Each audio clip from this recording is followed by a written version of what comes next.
Semoga video ni jadi semangat, jadi contoh tauladan kepada pemuda-pemuda kampung yang lain lagi sasai.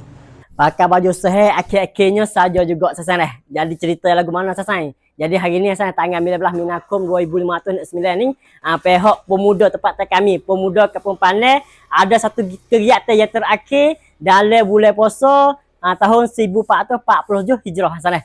Iaitu kegiatan buat kebersihan di kubur sasai. Jadi hari ni tu kita ada kerja sikit di luar sana. Kita pun kelik mari tu dia lebih kurang pukul 4 kakak pukul 5 sana. Buat maya persiap sudah tu pukul 5 lebih sana. Lepas tu sipai persiap pergi di kubur tu tengok demo sudah berlaku dah. Saja juga sana. Jadi kita nak buat video ni sebagai jadi contoh tauladan ataupun jadi semangat bagi pemuda-pemuda kampung-kampung lain-lain lagi. Sana. Jadi apa ni contoh tauladan lah kita berkata. Sebab kata kita tengok pihak pemuda tempat kita ni sana. Kita banyaklah buat kebaikan, buat faedah. Kepada kampung kami ni dalam bulan puasa.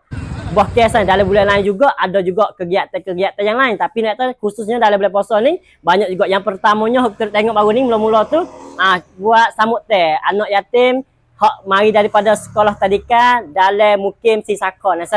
Semua tu lebih kurang 200 orang dan dalam tu juga tu ada buat kebersihan masjid Laudah Sa'u. Jadi alhamdulillah sana. Waktu kegiatan yang pertama. Manakala kegiatan yang kedua iaitu buat pintu gerbang. Pintu gerbang partai kita pun tahun ini kita bukan buat 100% tapi apa yang renovate buat sipil semula. Sana. Alhamdulillah sudah selesai siap sana. Lepas tu kegiatan yang ketiganya Marai iaitu tanggal 18 Minakum 2509 ataupun 28 Ramadan seserah.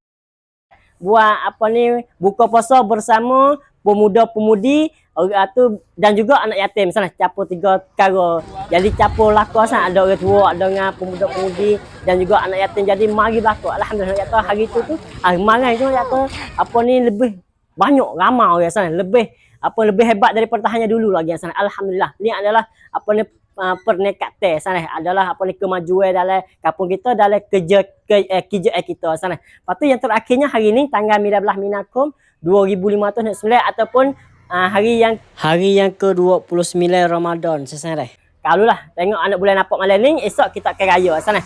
Jadi kegiatan yang keempat yang terakhirnya iaitu buat kebersihan di kubur sana.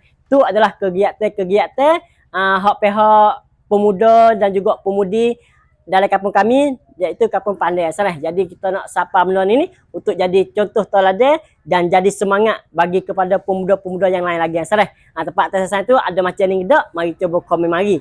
Dan kita wasa nak ada dak, molek ke dak apa ni kegiatan macam ni hak dijalankan oleh pemuda-pemuda sana. Kita sana dapat molek dak. Sekadar sana. Wassalamualaikum warahmatullahi wabarakatuh.